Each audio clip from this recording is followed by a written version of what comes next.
নমস্কার। বিশ্বকবি রবীন্দ্রনাথ ঠাকুর রচিত লুকোচুরি।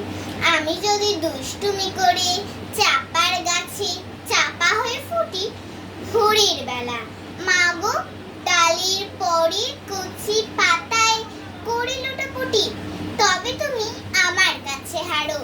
তখন কি মা চিনতে আমায় পারো? তুমি ডাকো, খোকা কোথায় ওরে? আমি শুধু হাসি চুপটি করে। যখন তুমি থাকবে যে কাজ নিয়ে, সবই আমি দেখবো নয়ন মেলে। স্নানটি করে চাপার তলা দিয়ে আসবে তুমি পিঠেতে চুল ফেলে।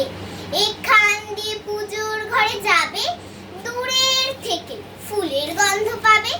তখন তুমি বুঝতে পারবে না সে তোমার খোকার গায়ের গন্ধ আসে। দুপুর বেলা মহাভারত হাতে বসবে তুমি সবার খাওয়া হলে।